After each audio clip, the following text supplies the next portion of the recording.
Bien. 13h30. On est donc reparti. Le micro qui marche.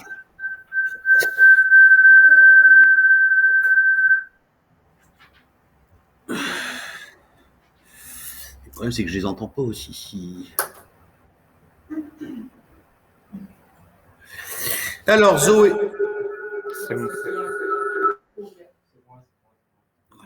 Ah bah voilà, on a le coupable. Zoé, toujours pas là. Graziella. Marie-Madeleine. Je crois que je l'ai vu. Djenab. Jordan. Echatou. Florian. Il est là, Florian. Ophélie. Pauline. Justine.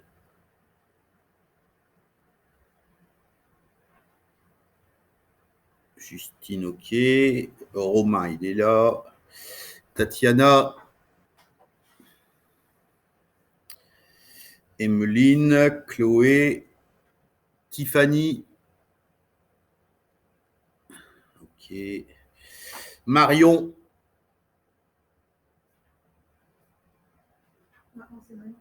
Je me disais aussi, je suis en train de me tromper. Et là, Marion. Marion, pas de Marion. Meggy, elle m'avait dit qu'elle ne serait pas là cet après-midi. Sharon.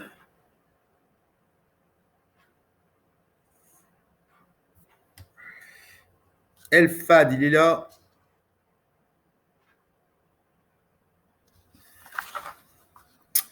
Sarah.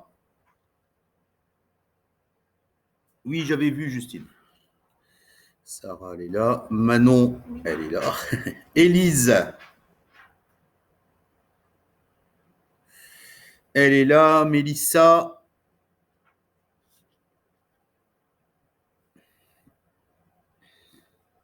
Rim. Ok. Ismaël, Cindy, Ouba, Mélanie. Ok. Chloé, Mohamed, Hamza, Anissa. Ok.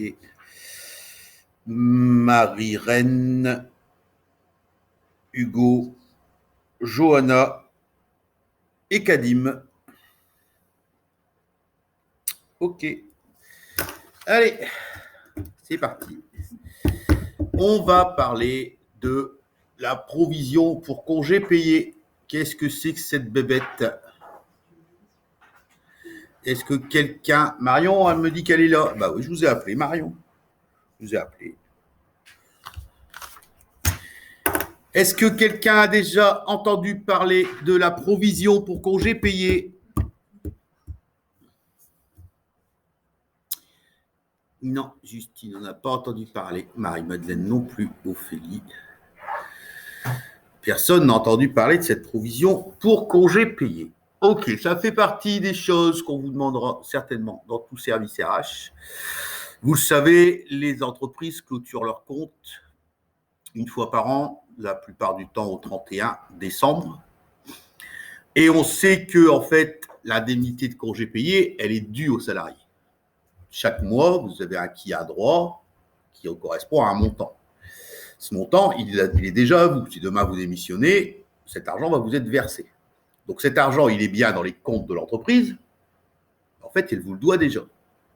Il faut, et c'est se demander au service RH, d'estimer ce montant pour pouvoir le mettre de côté, on va dire, dans les provisions de l'entreprise, pour qu'il n'y ait pas, d'erreur sur les chiffres. Alors, je vais essayer de vous expliquer cela de manière simple, toujours. Ça, c'est pour après. Travail d'après. Alors, je divise. Je partage mon écran.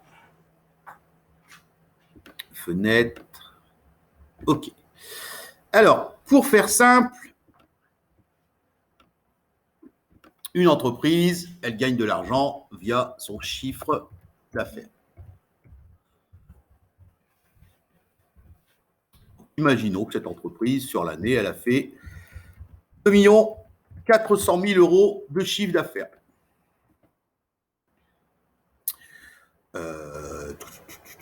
Format.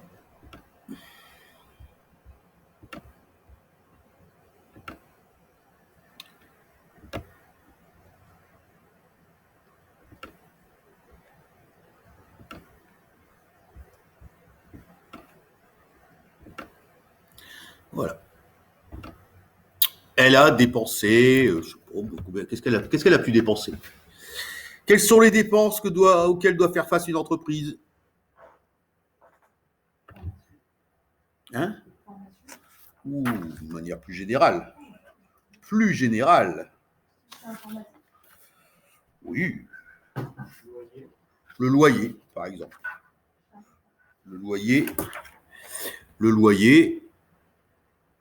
ça lui coûte. Donc, sur son chiffre d'affaires, eh ben, elle va dépenser du loyer. Le loyer, ça va lui coûter, 2 000 euros, entre 12, 24 000 euros.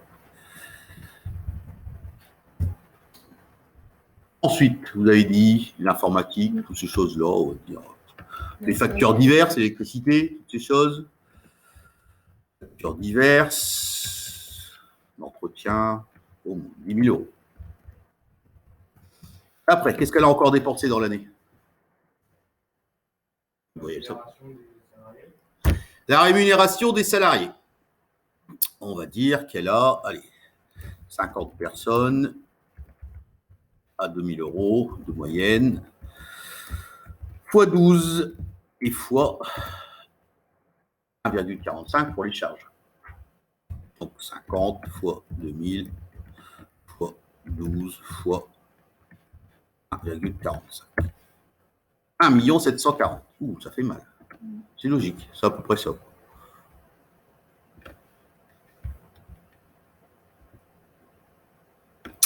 De masse salariale. La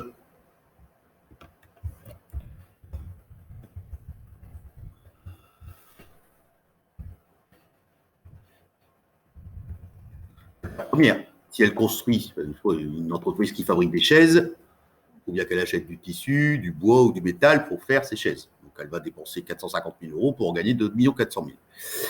Donc il reste, on va dire, un résultat de l'entreprise, 176 000 euros. Est-ce que c'est vraiment le résultat de l'entreprise? Est-ce que le 1er janvier de l'année suivante, le chef d'entreprise il peut dire j'arrête et je me barre avec 176 000 euros?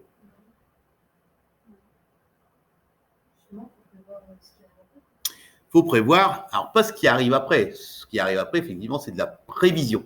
Tandis que là, dans ces 176 000 euros, il y a de l'argent qu'on doit aux salariés. Voilà. En fait, ce qui pourrait être possible, c'est un peu, je ne sais pas s'il y en a qui ont travaillé dans le BTP ici. Caisse des congés payés? Caisse des congés payés. Mais c'est pas un truc externe, justement. Si. Quelqu'un connaît le principe de la caisse des congés payés dans le BTP? Après, ça me dirait parce que j'y connaissais rien. Je vous entends pas, je ne sais pas si quelqu'un parle. Quelqu'un peut essayer de parler, voir si ça marche? Vous m'entendez? Ouais, c'est bon, merci. Donc, le principe dans les BTP, tous les mois, les personnes ont acquis un droit au congé avec une valeur financière et cet argent, il est versé directement à la caisse des congés payés. Donc, il n'y a pas de provision de congé à faire dans le BTP.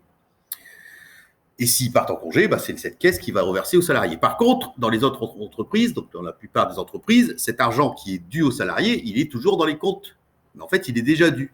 Et on doit pouvoir estimer le montant de cette provision. C'est quelque chose qu'on fait dans tous les services RH. On va venir vous voir. Un jour, il y aura le commissaire aux comptes qui vient dans les entreprises et qui vérifie justement les comptes et qui va mettre des provisions.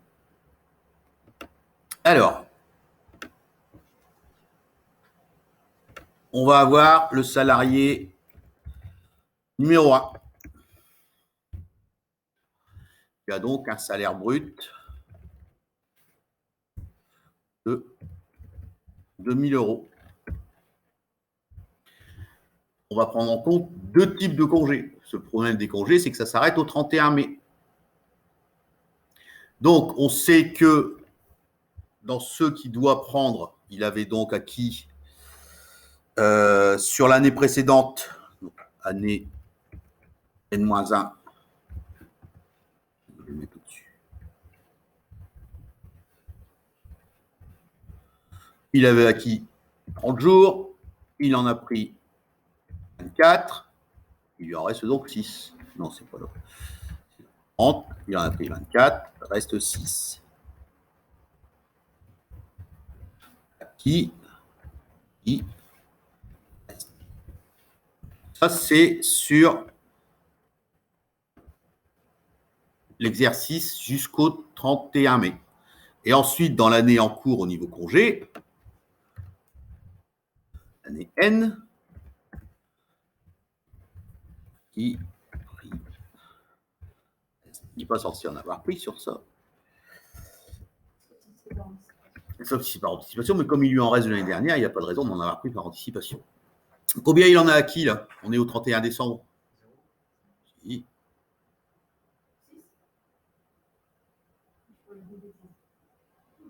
Combien il en a acquis? Au 31 décembre de de juin à décembre, c'est ça? De juin à décembre. Je suis en train de calculer 2,5 jusqu'au décembre. Voilà. Il a acquis 15 jours. Il en a pris 0. Il y en reste donc. Ah, sur cette année-là. Après 21, oui.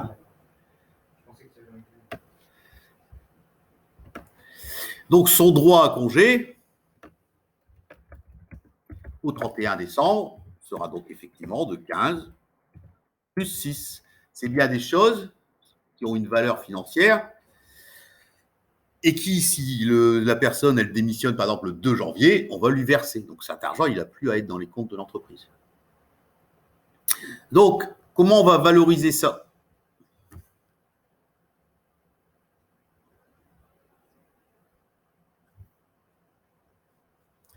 Comment on va valoriser ça pour la personne, pour cette personne?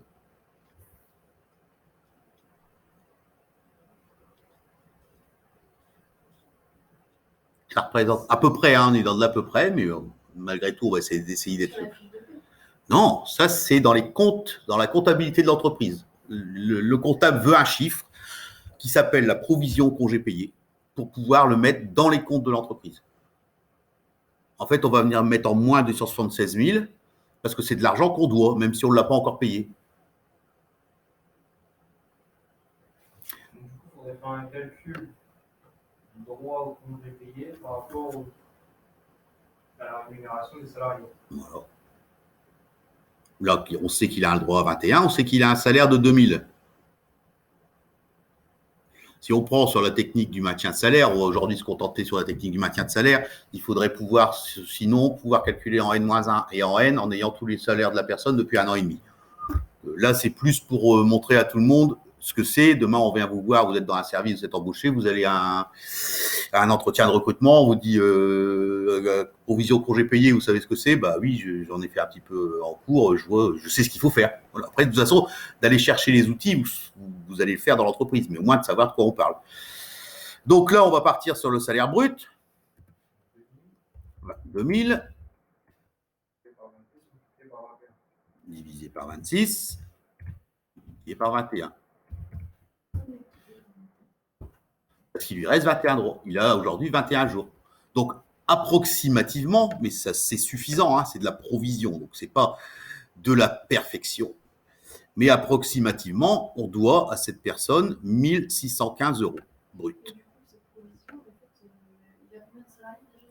50. On doit faire le calcul pour 50 salariés. Mais c'est pareil, hein. Attention, on est au XXIe siècle. Tous ces éléments-là, prix, acquis, ça sort de votre logiciel de paye. Hein. Vous n'allez pas prendre les personnes une par une pour voir combien il y a d'autres jours. On l'a vu tout à l'heure, quand on met les congés dans la fiche de paye, ça vient se mettre automatiquement. Donc, ce détail, vous l'avez de manière assez facile. Donc, ensuite, donc ça, c'est la provision ou il y a encore quelque chose à faire là-dessus? Ouais, parce que bon, alors on va dire s'ils ont tous 2000. Allez, on va le faire si vous voulez. On va dire qu'ils ont tous le même droit. Parce qu'on va quand même faire un deuxième salarié. Ah, parce qu'ils n'ont pas du coup tous. On peut avoir salarié 2 qui lui est à 2200 euros. L'année dernière, il n'avait pas 30 jours parce qu'il est arrivé en cours d'année, il n'en avait que 24. Il en a pris 20, il lui en reste 4. Par contre, là, il y en a 15, 0, 15. Donc là, il a un droit, lui, de 19 jours. Et on va prendre 2200 divisé par 26 et multiplié par 15. Donc lui, sa provision pour le salarié 2, c'est 1776,92. Est-ce que c'est ça, d'après vous, qu'on va aller mettre dans les comptes?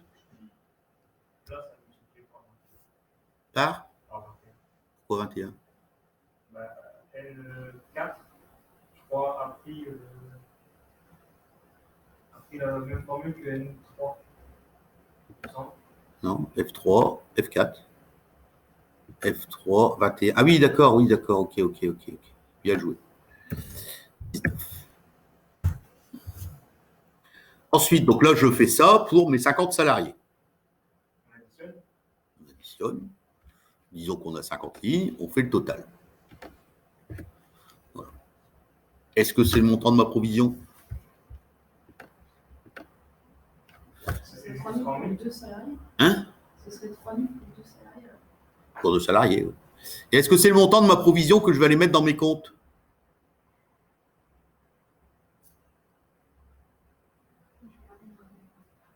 Il faut multiplier par les mois qui restent, parce que là, c'est pour. Non. Là, on est bien dans notre situation. Si la personne, le salarié 1, s'il part demain, le 2 janvier, il démissionne, il va toucher à peu près 1615,38 € brut d'indemnité de congé payé. Donc, à aujourd'hui. Non, mais si vous voulez, on va le faire sur 50, c'est pas gênant. Non, si ça vous contrarie, on va faire une fois l'un, une fois l'autre, et puis on va le faire, regardez. On va le faire sur 50. Comme moi, j'ai pas peur. 50 salariés. Allez, on va faire une fois un demi. On va dire qu'ils ont les mêmes infos, sinon on s'en sort pas.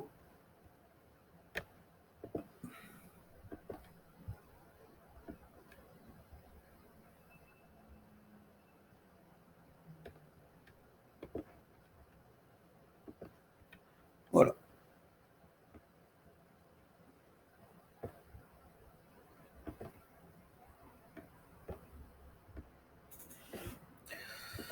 On a donc une provision congé payé de 80 576,92. Est-ce que c'est le montant qu'on va provisionner? Est-ce que c'est la dette réelle de l'entreprise? Et vous, derrière vos écrans, est-ce que c'est la dette réelle de l'entreprise ou est-ce qu'il faut encore faire autre chose? Est-ce qu'on ne multiplierait pas par le taux de turnover? Non, cette somme, vous la devez. Là, on n'estime pas une somme qu'on va bientôt devoir, on la doit. Au 31 décembre, on a cette dette-là. Si demain, tous les salariés quittent l'entreprise le 1er janvier, on va devoir sortir au minimum 80 576,92 € de salaire brut. Est-ce que c'est le montant de ma provision?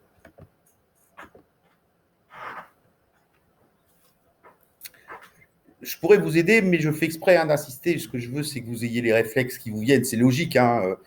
Le but, c'est de vous faire acquérir des logiques de réflexion en paye. On doit 80 576 € brut aux salariés, à l'ensemble des salariés. Est-ce que c'est le montant de la dette de l'entreprise? Au 31 décembre de l'année N. Au 31 décembre de l'année N. Est-ce que c'est ça le montant de la dette? À chacun des salariés. Pardon, Van? À chacun des salariés? Oui, on doit 1600, 1615 selon les calculs qu'on a fait. Est-ce qu'on ne multiplierait pas par les charges patronales? Bah oui. La dette du salarié. Bah oui. Donc, on va bien multiplier ça par 1,45. On a une dette à 116 836. Et là, on va pouvoir aller mettre provision On l'a fait. Et donc, le résultat de l'entreprise, alors bien sûr, des provisions, il y en a d'autres. Il y a des provisions sur des achats de matières premières qui ont été faites, mais ça, ce n'est pas votre service qui le gère. Mais ça, la provision de congés payés, ça fait partie des choses. Il y a d'autres provisions. Alors, donc, on va marquer provision CP. L'important, c'est que vous compreniez pourquoi on fait ça. Pourquoi il y a une provision sans rentrer dans des calculs dans la comptabilité. On n'est pas ici pour faire de la compta. Mais le principe d'une provision, c'est ça. C'est on constate une dette. Donc, on ne peut pas dire que l'entreprise, elle a gagné 176 000 euros, puisque sur l'année, ses salariés, ils ont acquis un droit qu'on va leur payer l'année prochaine. Donc, elle n'a pas gagné 176 000. Elle a gagné 176 000 moins les 116 000. Au niveau RH, il peut y avoir d'autres provisions. Par exemple, il peut y avoir la provision sur litige. Est-ce que quelqu'un a une idée de ce que peut être une provision sur litige? Donc, litige avec salarié, licenciement, indemnité de licenciement. Alors, non, parce que l'indemnité de licenciement, vous ne pouvez pas la provisionner pour la. Alors, elle pourrait être provisionnée si le salarié il a déjà reçu sa lettre. Donc, il a reçu sa lettre le 15 décembre et il finit le 31 janvier. Voilà. Mais si vous envisagez de licencier quelqu'un, vous n'avez pas le droit de le provisionner. Parce que ça voudrait dire que votre décision elle est déjà prise. Et je rappelle que tant que vous n'avez pas fait l'entretien et que vous devez prendre votre décision le lendemain de l'entretien, on ne peut pas considérer. Le litige, en fait, c'est quelqu'un qui vous a collé au prud'homme. Vous avez un risque. Il vous réclame 40 000 euros de dommages et intérêts. Et là, ça va faire l'objet d'un échange entre le comptable, vous, enfin le responsable, celui qui s'occupe des ressources humaines, le dirigeant, tous ces gens, et on va se dire, bon, sur 40 000, combien on a de chances de gagner, quoi. Là, on va estimer. On va dire, son dossier, il est nul, il est creux, j'ai toutes les preuves, il n'aura rien. Donc, on peut estimer qu'on va mettre 5 ou 10%. Par contre, on sait qu'on l'a viré, mais qu'on va se faire aligner, on va provisionner les 40 000 euros. Parce qu'on sait déjà à l'avance qu'on a de grandes chances de devoir les payer. Provision sur litige, ça s'appelle. Et là, j'estime que de toute façon, je devrais lui payer. Je mets mes 40 000.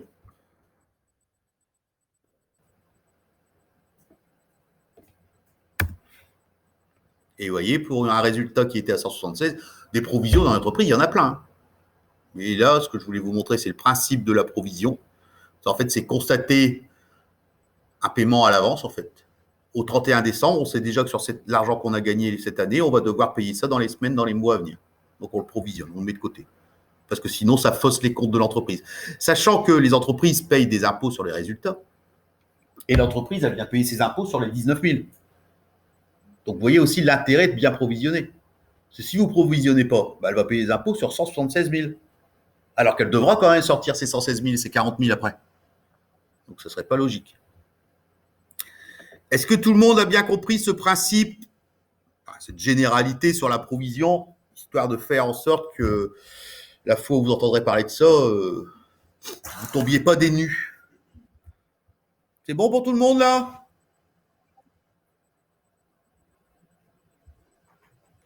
Léa me dit oui. Oui, oui. Ok. Bien. Alors, on va passer à autre chose. On va passer à l'autre exercice. J'ai du travail pour vous. Vous êtes prêts? On change de sujet. Sans transition, on passe à la formation. Vous êtes dans une petite structure de 5 salariés. Vous avez fait vos entretiens annuels et vous avez, est-ce qu'il voit de l'autre côté? Je suis toujours un... Ouais. Et vous avez récupéré les besoins ou les envies de chacun en termes de formation. Je vous l'ai mis. Donc, le premier salarié qui est comptable, il a un salaire brut à 2 200 euros. Lui, il estime qu'il a des lacunes avec Excel et que s'il s'améliore en Excel, il pourrait gagner du temps dans son métier. Le salarié 2 qui est plombier, lui, il a besoin absolument de l'habilitation électrique. C'est obligatoire dans son métier. La secrétaire qui est à 80%, elle voudrait bien être SST. Sauveteur secouriste du travail. Le chef d'équipe, comme il est chef d'équipe, il aimerait s'améliorer en management. Et le plombier, lui, il doit s'améliorer en soudage laser. Je vous demande, et là donc ça va faire l'objet d'une recherche, vous avez accès à Internet. C'est pas vous celui-là? Non, c'est pas moi celui-là. Les deux premiers. Après, vous pouvez le faire en binôme, ça ne me dérange pas. Essayez de l'ouvrir, mais sinon, il faut en binôme. Donc, les questions, c'est valoriser le coût des formations. Donc, en fait, ça fait partie d'une des questions qu'on m'a demandé. Vous m'avez dit, c'est pas vous qui m'avez dit ça? Ou vous? Moi, pour une petite formation. Voilà, on dit, tiens, voilà, on a nos infos, on sait qu'ils veulent faire ça, comment on fait? Voilà, faites-le. La première démarche à faire, vous allez aller sur Internet, vous allez regarder, essayer de trouver 2-3 entreprises avec ces formations-là et savoir combien ça coûte. Et combien de temps ça dure. Parce que le temps que ça dure, ça va vous indiquer combien ça va vous coûter en salaire. Donc, vous allez aller faire des recherches sur Internet, vous allez estimer, on est dans de l'estimation, mais c'est pour pouvoir budgétiser. Vous allez estimer combien ça vous coûte ces formations. Vous allez me trouver le prix total que ça va vous coûter si vous faisiez toutes ces formations pendant l'année. Ensuite, vous répondrez donc à la question, peuvent-elles être toutes réalisées en 2021? Et que conseillez-vous? Puisqu'à un moment, c'est ce qu'on viendra vous dire quand vous serez RH. Vous aurez, c'est bien beau d'amener un tableau, on va dire, bon, d'accord, et vous conseillez quoi, vous? Donc, essayez d'aller le plus loin possible. Je vous ai donné une piste, d'aller chercher un peu sur Internet le prix de ces différentes formations. Dans le coût global d'une formation pour une entreprise, il n'y a pas que ça. Oui, dernière question. Que conseillez-vous? Conseil, pas solution. Est-ce que c'est clair pour tout le monde? Non, je pas compris. Oui, oui, oui. Le tableau, vous laissez là comme ça. Je vais quand même aller mettre le tableau. Je l'arrête 2 minutes. Je vais aller le mettre en partage. Ce sera mieux. Donc, exercice plan de formation, ça s'appelle. Exercice plan de formation. Et je vais le mettre. Alors, je vous laisse faire, je vous laisse réfléchir. Par contre, si vous avez des questions ou des doutes, j'y réponds. Le but n'est pas de vous planter, le but c'est de vous faire tous avancer. Donc, si quelqu'un a une question, que ce soit derrière l'écran ou ici dans la salle, vous n'hésitez pas, vous me posez la question, je dirais oui, là vous avez raison, là non, ça ne sert à rien de partir là-dessus. Hop. Voilà, donc j'ai mis le fichier dans Digiformat pour ceux qui veulent travailler dessus.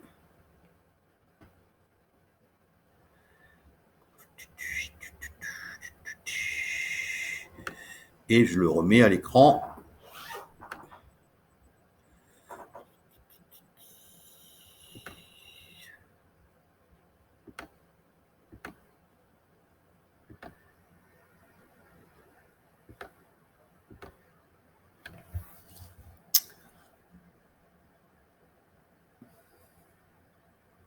Est-ce qu'il y a des questions?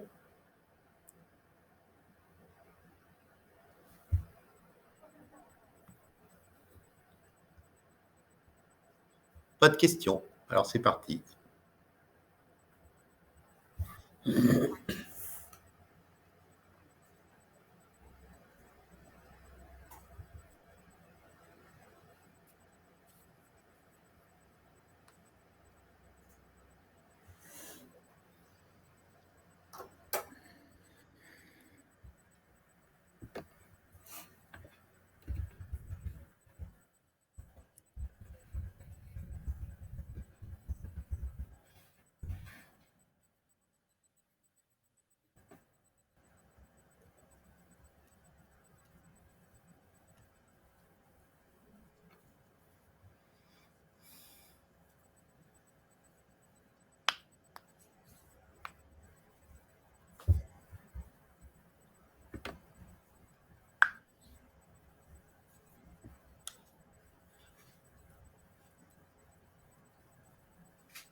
obligé de vous faire comprendre toute la démarche. Hein.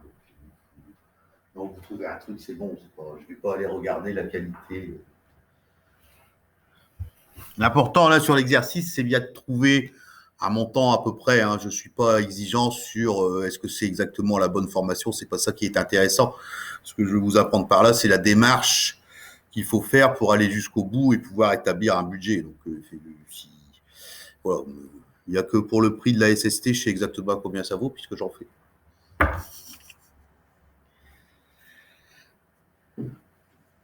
Ah, je vais même vous aider. Je vais être sympa. Allez, pour un SST, vous pouvez calculer 230 €. Moi, Voilà. 230 € sur 2 jours. C'est à peu près. Après, plus on va former de SST, moins ça va être cher dans une entreprise. Mais comme là, on est dans une société de 5 personnes et qu'il n'y a qu'une seule personne qu'on pourrait former, bah, il va falloir qu'elle aille à l'extérieur de l'entreprise avec un groupe, avec des personnes d'autres entreprises. Donc, c'est plus cher. Quand vous faites venir un formateur pour 10 salariés, ça ne revient pas à 230 €. Mais du coup, je me suis ces formations inter-entreprises et intra-entreprises.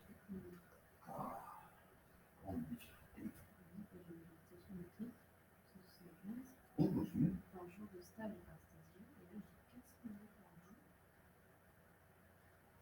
Je ne pas directement l'entreprise. Et là, c'est. Oui, regardez, là, 400 € par jour, mais vous pouvez avoir plusieurs personnes. Tandis que là, c'est pas. En fait, c'est ce que je disais, c'est pareil que pour le SST. Là, vous n'avez qu'une personne à former. Il n'y a pas un formateur qui va venir dans l'entreprise pour une personne. Donc, vous allez devoir payer ça et vous aurez, lors de la formation, votre salarié sera avec des salariés d'une autre entreprise. Tandis que par contre, si vous avez 10 personnes à former au sein de votre entreprise, vous faites venir le formateur chez vous, ça vous coûte beaucoup moins cher. Et par contre, là, j'ai des prix, mais du coup, j'ai 10 par jour de stage, mais on voit que même le jour de stage. Normalement, ça doit être indiqué. Vous allez durer un jour, c'est marqué. Durer un jour.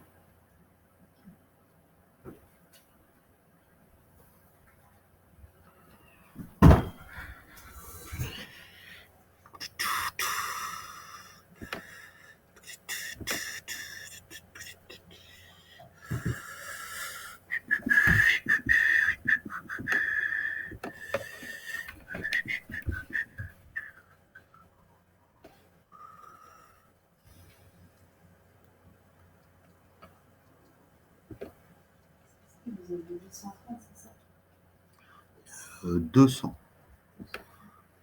230. Pour un jour. Non, c'est 2 jours une formation SST, mais c'est 230. Ça, c'est le coût de la formation SST. Pour que la personne ait son truc, ça coûtera ça.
C'est cher. Nickel. Le management. Ah bah oui. Allô, monsieur? Je gagne ma vie. Allô? Ah, mais il va te dépasser, hein. Combien vous avez? Allô? Ça dépend. Donc là, j'ai le manager, enfin, le management de base Oui. pour un chef d'équipe, 4 246 €. Ouais, Et mais ici, ça. je fais un management expérimenté. 5662 euros. Ouais. Vous m'entendez? Le moins cher, c'est celui vraiment avec juste les fondamentaux. 1490. Allô?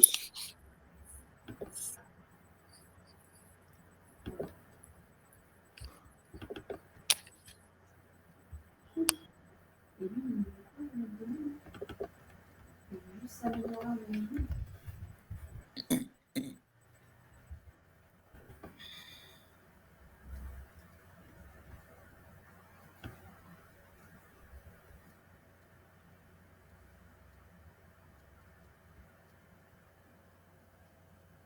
C'est une blague, il faut des formules spéciales pour les femmes managers, quoi. Non, c'est du sexisme. Hein. Moi, je vais porter plainte. Bah, c'est vrai. Je vois pas pourquoi elles auraient un avantage par rapport à moi. Leadership au féminin. Je vois pas pourquoi elles auraient un avantage par rapport à moi. C'est. Non, non. Non, Marie-Madeleine, on vous entend pas. C'est normal, j'ai fermé l'écran. Là, je dois vous entendre maintenant. Réessayez. Vous m'entendez? Oui, je vous entends. Oui, en fait, j'ai trouvé un truc assez bizarre. Pour management, 1500 euros par jour, c'est normal? Oui, bah, c'est exactement ce que Ophélie, elle était en train de dire. Oui, oui, c'est cher. C'est des Ah formations qui ouais, sont chères, effectivement. Ah, moi, d'accord. moi, pour le truc de management, j'ai trouvé pour 30 jours de formation 1250 euros et 60 jours de formation 1799 euros. C'est pas cher. Hein. Mais après, c'est possible. Hein. Après, de toute façon, vous voyez, là, on fait une démarche. On fait une démarche rapide. On est en cours, on est en exercice. Ce qu'il faut après, quand vous trouvez ces choses-là, c'est éditer il y a obligatoirement le programme de formation et voir si ça correspond exactement aux attentes de la personne. Si c'est pour lui apprendre à faire des choses d'un niveau bac+8 alors qu'il est chef d'équipe avec 2 gars à gérer, peut-être un petit peu beaucoup, quoi. Vous voyez? Après, là, je Oui. viens de faire le truc de habilitation électrique, mais en fait, il n'y a pas le niveau. Parce que moi, j'ai une habilitation électrique en basse tension. Mhm. Et donc, en fait, j'ai regardé sur Internet, ça dépend en fait du niveau d'habilitation électrique. Je Si sais. c'est du grand courant ou du petit Bah, courant là, si vous sans courant. réfléchissez, on est sur des plombiers. On est en Donc, bas c'est de gamme. sans courant. Bah oui. C'est Ok. c'est non Ouais, électricien. non, parce que moi, du coup, oui, pour les trucs basse tension, tout ça, et sans tension, la formation, c'est 145 euros ou 550. Hmm. 550 euros par jour de formation. Il n'y a pas de limite de jour, en fait. J'ai pas trouvé de limite de jour. Mais pareil, Faut estimer. Hein. ça se passe avec le CPF de notre salarié. C'est pas nous qui payons, du coup, c'est sur le CPF. C'est ça, oui. C'est ça, oui. Bah, il y a des formations qui sont sur le CPF. Oui, Ophélie, elle dit c'est le salarié, il va payer avec son CPF. Bah, moi, je vous dis, si vous me demandez d'utiliser mon CPF, je vous dis non. Bah, c'est vrai, moi, je suis ici avec mon CPF. Oui, mais vous êtes travaillé en ce moment. Donc, ça vous permet d'acquérir quelque chose pour vous. Moi, mon employeur, il veut que je me forme à Excel. Bah, il paye. Ouais. Mais... Mon CPF, c'est à moi, c'est pour moi me former. Ouais, c'est pas pour me former pour mon entreprise. Alors, attention, tout ça, c'est toujours pareil, c'est des généralités. On peut aussi avoir un intérêt commun. Vous pouvez avoir un intérêt commun. Oui. C'est bon, monsieur, j'ai trouvé pour la basse tension combien ça Alors, coûte et combien ça dure. allez, allez-y, on va prendre le vôtre. Alors, combien? Bah, alors, c'est un jour, une durée d'un jour. Il n'y a pas de prérequis, c'est 175 euros, toute taxe comprise. Bah, c'est pas ce TTC. 175 € une journée. Ouais, mais j'ai trouvé ça sur un centre de formation. AFPA, normalement. C'est pas l'AFPA? Ophélie a trouvé ça sur l'AFPA, elle. Non, moi, c'est pas sur l'AFPA, c'est sur www.habilitationélectrique.fr. Ah, d'accord. Oui, en fait, ils retransmettent après, ils rebalancent. Cela, c'est juste un site qui C'est pour le récupère. niveau B0 et Ouais, H0V, en fait. C'est des basses tensions. ouais, c'est ce qu'il faut. Est-ce que quelqu'un a trouvé pour une évaluation pour Excel? Je trouve différents prix. Allez-y, je vous écoute. pour 3 jours, je crois, c'est 810 euros. Combien? 810. 810 euros, 3 jours. Oui. Moi, j'ai 13 euros par jour. 13 euros, pas possible. 13 euros par jour, plus repas. Non, mais moi, je suis formateur. Je suis formateur à 13 euros par jour, je vis pas. Hein. 2 jours, là, c'est 2 jours de formation Excel. Et après, moi, je vous ai dit. Oui, mais vous voyez, c'est un genre de choses. Et ça va être à distance. Oui, c'est ce que Il va y avoir 80 personnes de connectées. On va là-bas. 2 jours c'est 2 jours là-bas, au centre de formation. 13 euros par jour, et on voit pas compris, et c'est pour un niveau 1 Excel, mais de base, hein, le niveau de base. Mais enfin, vous êtes bien d'accord qu'à 13 euros, je vis pas. Hein. Bah ouais, mais lui, peut-être qu'il est payé par d'autres trucs, on n'en sait rien. Mais Oui, c'est ça, donc je vous aime beaucoup, mais quand même, je vais pas. Excusez-moi, je vais aller voir Isabelle, je vais lui dire, moi, 13 euros, je viens plus. Hein. Et j'ai exactement le même forfait, mais pour un jour et non pas deux. Ah, moi, c'est 13 000 la journée. Après, moi, je vous dis, moi, c'est 50 000, on n'a pas.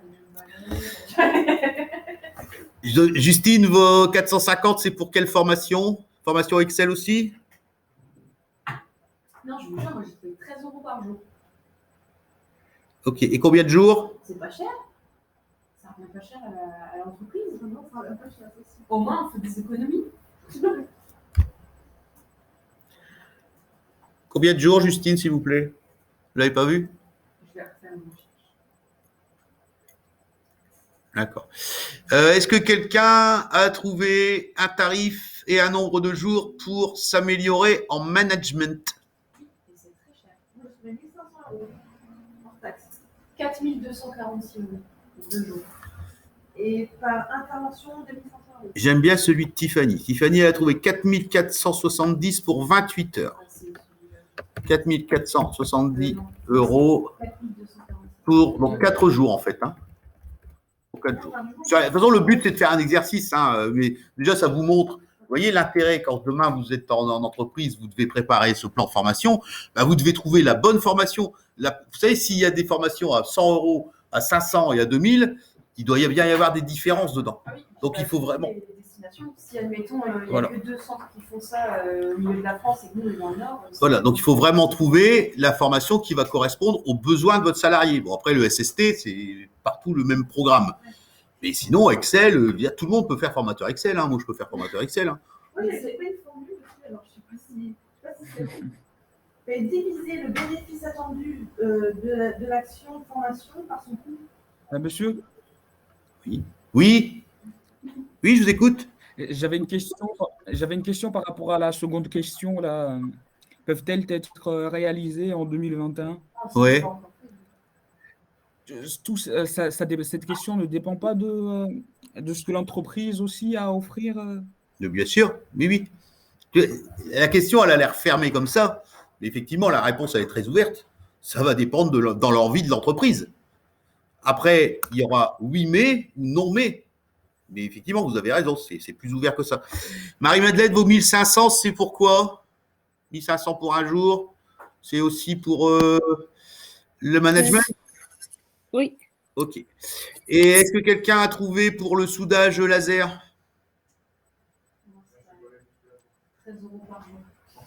Oui, moi j'ai trouvé. Allez-y, Florian. Pour le soudage laser, c'est 3,5 jours de formation et c'est 2250 euros de tarif hors taxe. 2250 pour 3 jours et demi. Hein.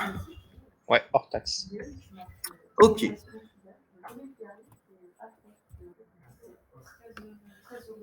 Donc, vous avez vu, on est là dans un exercice. Vous imaginez si vous avez 40 personnes. Là, on décide, j'ai pris les montants des uns et des autres, mais le jour où vous le faites en réalité, vous devez être sûr que la formation à 4470 euros pour 4 jours, ce soit vraiment celle qui va être le plus utile. Donc, vous allez étudier, donc ça va vous prendre beaucoup plus de temps. Là, on est dans de l'exercice. Et il y a une chose aussi qu'il faut savoir, je vais le rajouter à côté dans le tableau, c'est le lieu. Donc, on va dire qu'ici, on est dans une entreprise à Amiens.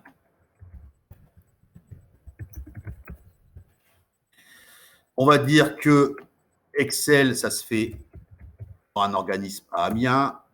le besoin, l'habilitation électrique, l'habilitation électrique, on va le dire que ça se fait à Amiens, il y en a partout. Le SST à Amiens. Par contre, s'améliorer en management, c'est à Lille. Hein? On va dire qu'on n'en a pas trouvé intéressante sur Amiens. Et s'améliorer en soudage laser, c'est dans l'entreprise. Formateur, il vient. Ça, c'est des informations importantes. À quoi elles vont nous servir, ces informations aussi? Le lieu de la formation. Voilà. Parce que là, maintenant, vous êtes à la question 1, valoriser le coût réel pour l'entreprise. Donc là, je vous ai indiqué, on a les salaires bruts, on a le coût des formations, combien ça va nous coûter exactement à l'entreprise. Je vous laisse faire. Bah oui, je vous ai dit quand même pas que j'allais le faire moi-même. Combien ça coûte?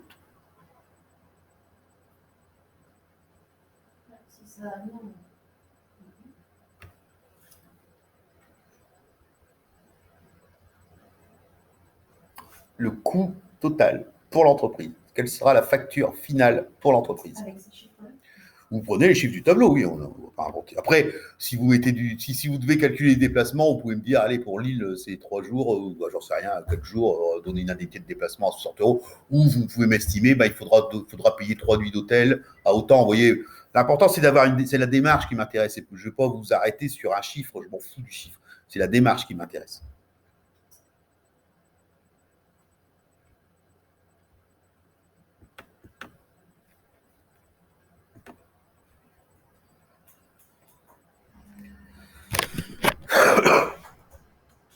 Après, ça dépend. Ah oui, l'entreprise, elle est à Amiens. Oui, l'entreprise, elle est à Amiens, et quand c'est dans l'entreprise, et Amiens, ça veut dire... Celle qui va coûter le plus cher, c'est celle de Lille, en fait. Oui, bien sûr. Parce que les autres sont sur la même ville, donc... Voilà. Que celle à Lille, il y a du frais kilométrique à payer, ou des trucs comme ça, de l'essence. Oui. Non, le coût, quand je marque en entreprise, on va considérer que c'est dans les 2250 €. On va commencer à payer les frais du formateur. Non, les formateurs, ils veulent toujours tout gagner plat dessous et rien faire. C'est pas possible. Et c'est cool d'être formateur, regardez. Avant, c'est moi qui faisais les plans de formation dans les entreprises. Maintenant, je m'installe derrière un bureau, puis je dis, allez-y, faites-le. C'est combien de jours à Lille? À Lille, c'est 4 jours. Imaginez, en fait, vous savez ce que je devrais faire? Je devrais travailler pour des structures. Leur dire, donnez-moi votre truc. Je le donne à tous mes stagiaires, vous le faites, et moi je récupère je me fais payer en étant là, et après je revends le travail. Et j'ai un truc, je n'avais pas encore pensé à ça, ça peut être pas mal ça. J'ai un problème de réseau, je ne vous entends pas, ça bug. Non, c'est moi qui bug, Marie-Madeleine, ne vous inquiétez pas.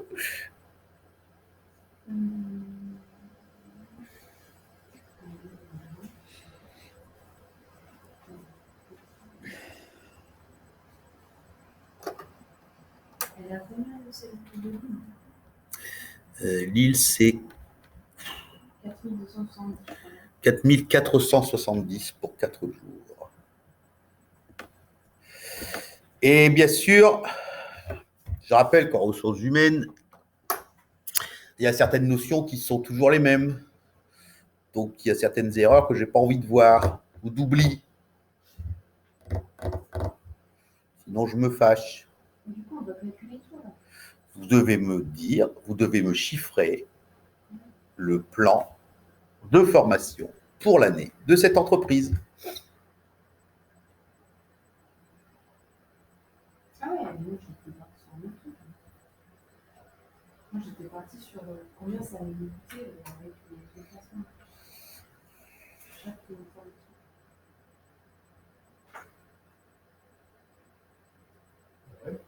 Ben oui, Félix. Combien ça va coûter à l'entreprise? Pour tout. Il faut bien faire chaque formation pour avoir après un total. Ben oui. Mais si c'est pas des bons chiffres. Oui, non, c'est la démarche qui est intéressante. Marion, elle est épatée des 3,5 jours pour 2250 €. Est-ce que je prends mes 13 € ou je prends pas mes 13 €? Non, on se base sur les trucs que j'ai mis moi. Ah ouais, bah, moi, Tout le monde est à peu près une démarche similaire. Vous savez, Marion, c'est les prix, hein, faut pas croire. Hein. Je vous expliquerai après. Vous me ferez penser, Marion, quand on aura fini cet exercice, que j'explique au niveau des organismes de formation combien ça leur coûte, pour que vous ayez une notion de ces 2250 € qui ils sont pas si énormes que ça, en fait. Soudage, c'est le dernier, les 1250 €, 3 jours et demi en entreprise. 2250. 3 jours et demi en entreprise. Donc là, en fait, on doit juste calculer tous les tarifs pour avoir le somme total de la formation sur l'année. Je veux plus précisément que ça, je veux le coût total pour l'entreprise. Donc c'est un peu facile de se dire c'est 810 plus 175 plus 230. Je veux, imaginez bien qu'il y a un peu plus de calcul derrière. Je veux un coût total. Pouvoir dire à mon directeur, eh ben voilà, on a un budget formation qui est de 0,55% de la masse salariale, qui est très très petit dans cette entreprise. Et si on fait tout ce qu'on a envie de faire, ça ne va nous coûter autant. Parce que c'est avec cet écart que le directeur prendra sa décision. Mais à quel mois de l'année? Non, mais on va dire qu'on est au 1er janvier. On a toute l'année pour le faire.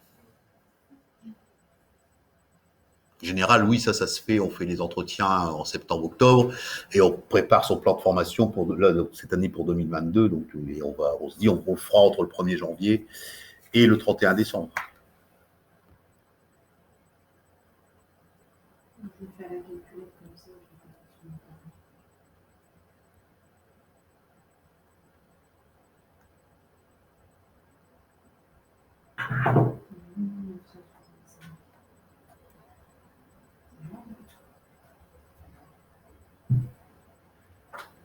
Je vais juste faire un petit calcul.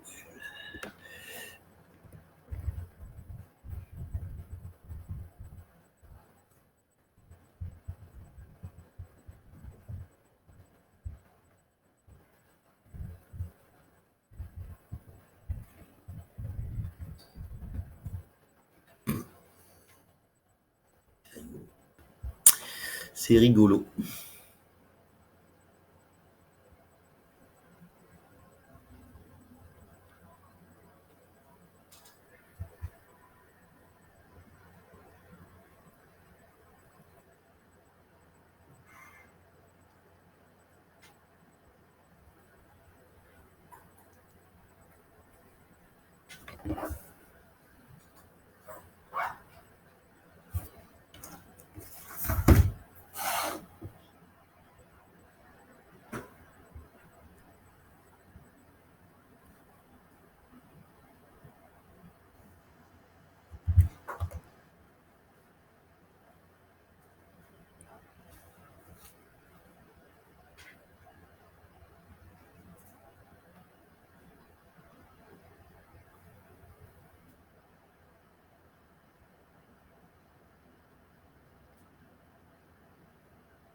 Les 4470, c'est le prix de la formation avec le formateur ou pas?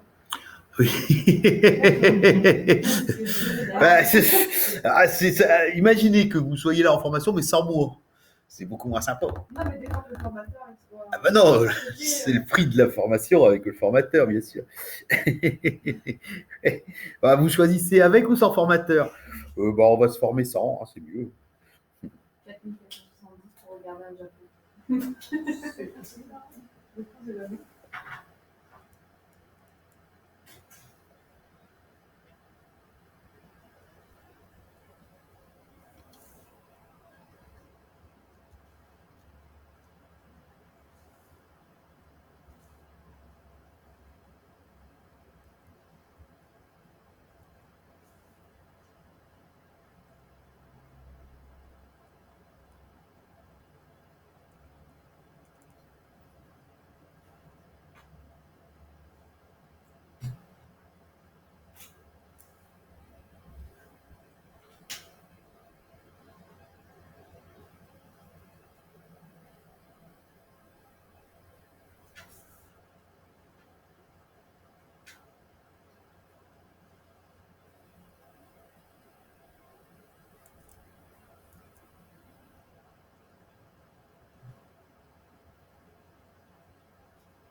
Alors, est-ce que quelqu'un a un chiffre à me donner?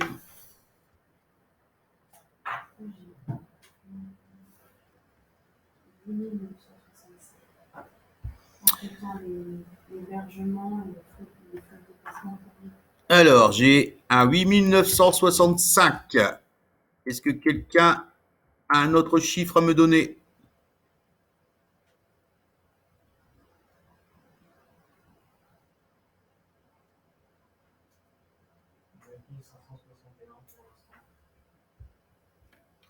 « 9561 à ma gauche. Je vous ai dit combien? 8965. En même temps, vous êtes C'est quoi les 652, 74? où ça, 662, 74? Bah, dans votre page, en bas, là. En D. Ah non, 28.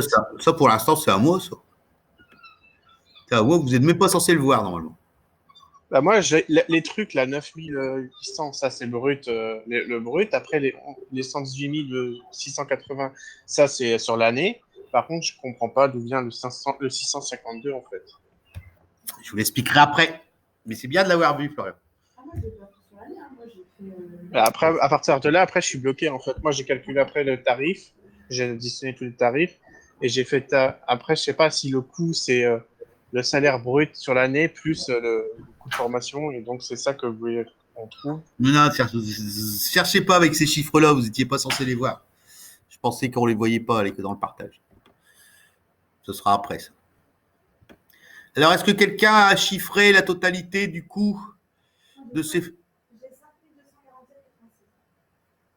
5247. On fait cadeau des centimes. Personne derrière son écran n'est capable de me donner un chiffre? Allô? Oui. Moi, j'ai 69 460. Et vous pensez vraiment que 69 460, 8235 pour Houchen. Alors, 7235. Non, 7935, c'est le prix des 4 formations. Alors, qu'est-ce qu'on va calculer? Effectivement, déjà, la première chose, c'est le prix total des formations. Ça paraît logique. 2250, 4470, 230, 175, 810. Effectivement, 7935. Ensuite, qu'est-ce qu'on devrait calculer? Les jours d'hébergement. Les jours, Enfin, le coût de l'hébergement. le coût de l'hébergement. Allez, si vous voulez. Combien vous avez estimé? Bah, moi, j'avais fait que 4470 et j'avais coûté 80 € pour 4 nuits. À 20 € la nuit. Ouais. À 20 € la nuit? Ouais. Vous allez dormir où à 20 € la nuit? Dans le métro? Même dans le métro, c'est plus cher. Ouais, même dans le métro, c'est plus cher. Ouais, vous avez fait comment? Ça me paraît correct. J'ai fait 50,80 multiplié par 3 plus 19,10 multiplié par 7. Oui, par 3. Parce qu'il y a 4 jours, c'est Lille. Le premier jour, il y va en voiture et le soir, et le dernier jour, il revient. Donc, il dort 3 nuits. 286, ça me paraît bien. 286. Donc, ça. J'ai fait 7 repas aussi au lieu de 8. Le dernier repas, Il est rentré chez lui. Ok. Donc, on a un déplacement à 286 € pour aller à Lille. Donc, hôtel. On va dire qu'il prend une voiture d'entreprise, comme ça, on est tranquille. Ah non, j'ai mis 22,20 € de train. L'aller 11,10 €. D'accord. Ils sont dedans?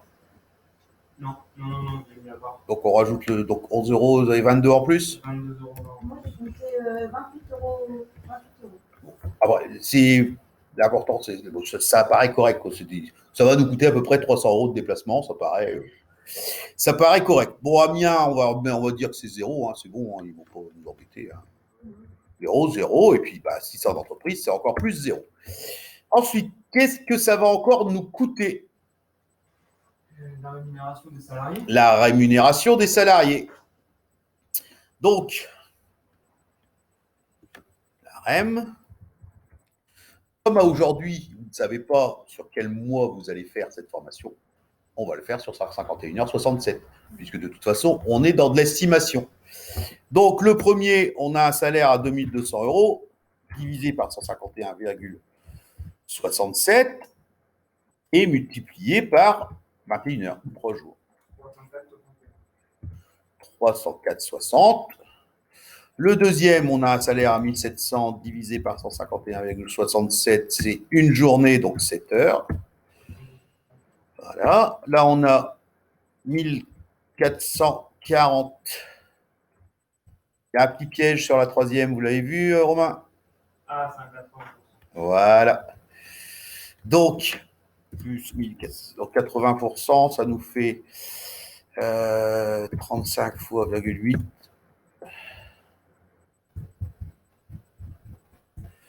Et donc 28 heures semaine, donc 28 plus 28 fois 52 divisé par 12. Elle est donc à 121h33 par semaine, par mois. Vous voyez, c'est vraiment le typique, le genre de petites choses qu'on passe à côté. Ensuite, le chef d'équipe qui est à 2900. 4 jours, ça fait 28. Et enfin, plus 1650 divisé par 151,67 et fois 7 fois 3,5. Voilà.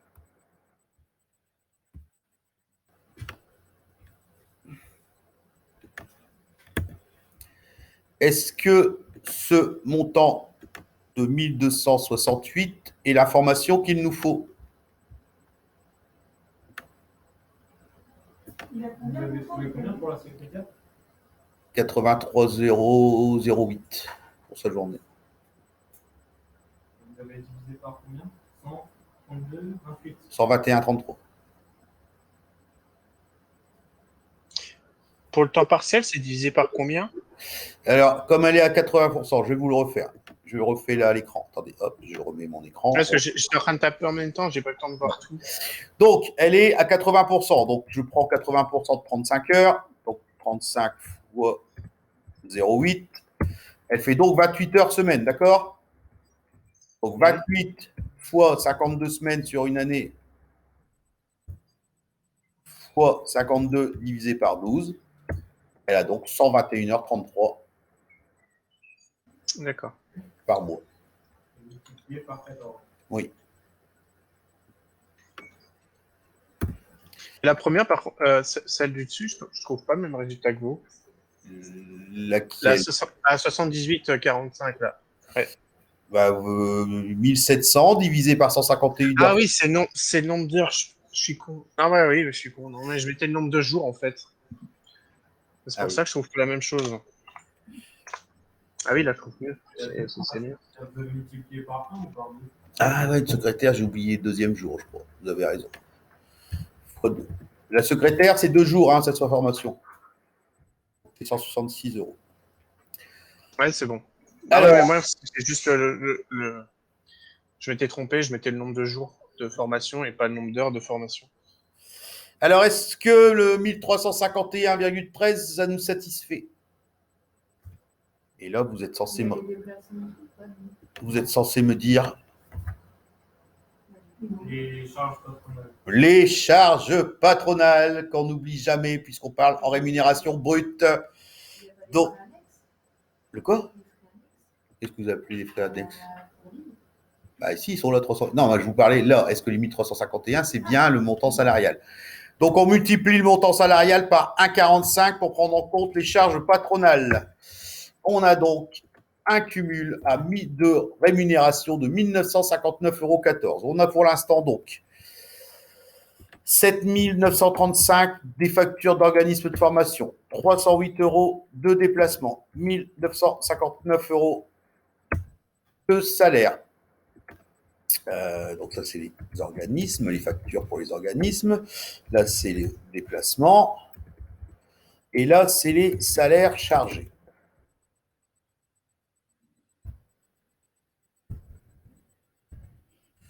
Salaire chargé. Alors,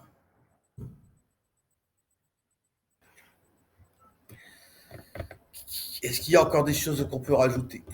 plus précis. Faut être plus précis. Perso, j'en vois pas. Je suis pas en train de vous tendre un piège, j'en vois pas. Je réfléchis. Est-ce que quelqu'un aurait une idée pour ajouter quelque chose? Ce serait juste possible de dire la formule qu'on a fait avec les organes moyens. Vous pouvez remontrer la cellule où il y a 1351,13, s'il vous plaît. C'est la somme, en fait, c'est la somme de toutes les rémunérations. 304 plus 78 plus 166 plus 535 plus 266. C'est la somme de tout ce qu'on vient de calculer au-dessus. Oui. D'accord. Et en- Sans les 308. Sans les 308. S'il n'y a pas de charge sur les 308. Est-ce que j'ai mis les 308 pour ça? Je ne trouvais pas la même chose que vous. Et les 1900, s'il vous plaît. C'est le montant des rémunérations multiplié par 1,45 pour inclure les charges patronales. Ok. 1,45.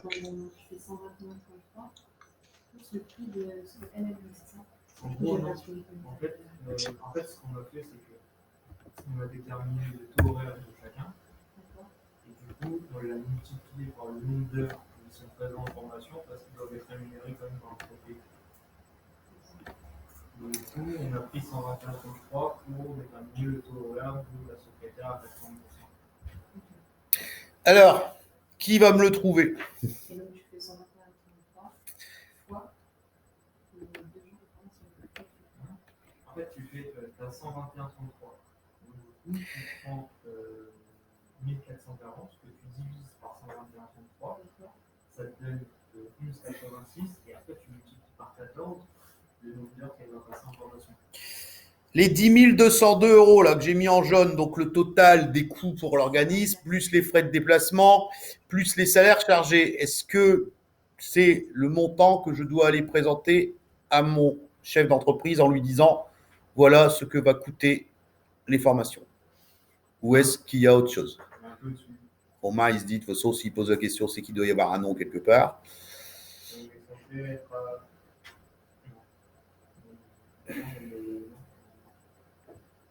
Il y a la moitié qui pourront faire la formation cette année. Mais est-ce que c'est le montant d'abord que je vais lui donner? Là, pour l'instant, vous faites un chiffrage. C'est pas vous qui décidez, vous faites un chiffrage. Vous dites si on le fait, ça coûte. Est-ce que ça coûte 10 000? Est-ce que si on fait bien ces formations-là au sein de l'entreprise, ça nous coûtera réellement 10 202 euros?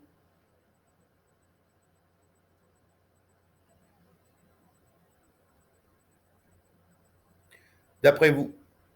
Est-ce qu'on remplace le salarié absent? Non. Bonne question de Romain, mais je ne vais pas pousser le vice jusque-là. On ne remplacera pas les salariés absents. Mais effectivement, on pourrait, à un coût indirect, non seulement on va payer la personne, elle n'est pas productive, et on va perdre du chiffre d'affaires. Mais je ne vais pas aller jusque-là quand même. Mais ce n'est pas idiot d'y avoir pensé. Alors, est-ce que ça nous coûte réellement 10 202 euros? Non, parce que si c'est... je dis non, mais je sais pas. En vrai... Vous dites non, vous dites s'il pose la question, c'est sûrement non. Non, mais après, il y a peut-être des avantages pour l'employeur si c'est lui qui paye la formation de son salarié, je pense. Il y a peut-être des avantages. Bon, des avantages, non, mais bon, il y a quelque chose, oui, mais je n'appellerais pas ça un avantage. Une réduction. Ouais, on vous fait un prix. Regardez tout à l'heure ce que j'ai fait. Ce matin. Dès ce matin, on a travaillé. Ah bon?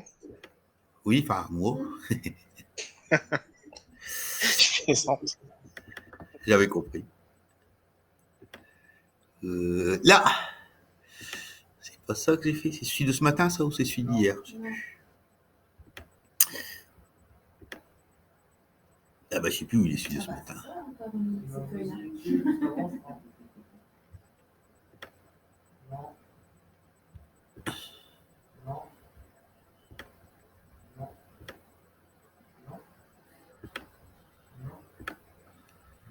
Je travaille beaucoup. Hein. Non plus. Bon. La première fois. Ah bah ça serait peut-être un autre fichier, ça serait bien Ah, possible. si, c'est ça. Non, c'est pas celui-là que je voulais vous montrer. C'était pas celui-là. C'est celui-là. Regardez ce qu'on avait mis là, dans ce beau tableau de ce matin. Tan, tan, tan, tan, tan, tan, tan, tan. Pour moi, je vois toujours l'ancien tableau, je vois pas le tableau de ce matin. Vous voyez pas le nouveau tableau. Vous avez bien fait de le signaler. Alors, comment on fait pour arrêter le machin là? Ok. Alors, le tableau de ce matin, c'est celui-là. Voilà. Et regardez, là, vous voyez bien, j'ai mis ça en orange. Dans les contributions de l'employeur, contribution à la formation professionnelle, 0,55 ou 1%. 0,55 pour les entreprises de moins de, je ne veux pas vous dire de bêtises, je crois que c'est 10 salariés. Hein? Ou 11? 11, ouais. Ou jusque 10 en fait.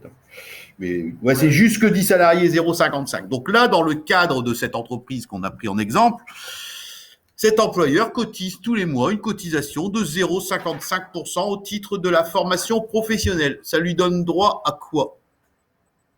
5439. Non. C'est pas sur l'ensemble des salaires? Oui, ça lui donne droit à quoi?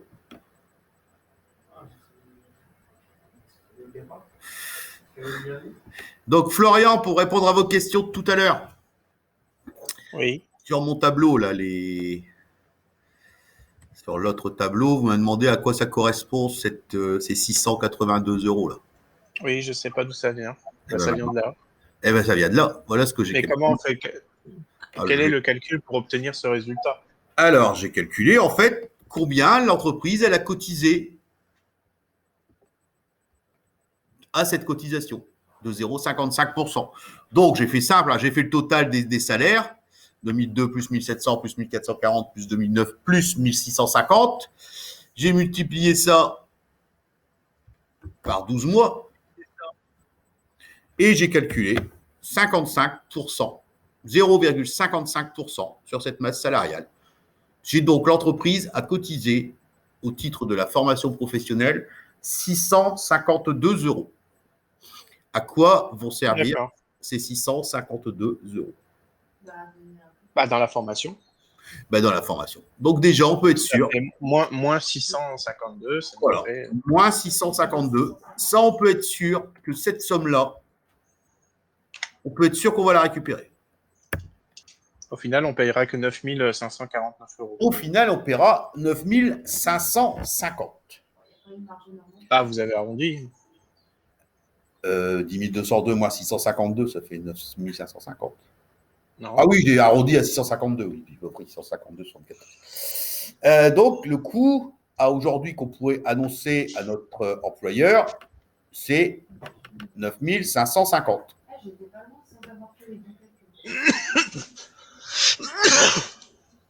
Pardon. Alors, ensuite, donc ça, c'est au maximum ce que ça va vous coûter. Les 652, vous allez donc les verser tous les mois à votre OPCO, l'organisme qui gère les fonds pour la formation. Et vous allez remplir les dossiers pour chaque formation, vous allez lui envoyer. Et il va vous débloquer vos fonds. En fait, cet argent, il vous appartient. En fait, le principe, c'est on oblige les entreprises à donner un minimum, comme là, cette entreprise, on l'oblige à donner 652 €. Si elle veut s'en servir, elle s'en sert. Mais si elle ne s'en sert pas, ça ira pour quelqu'un d'autre. Et donc, c'est là qu'intervient le quelqu'un d'autre.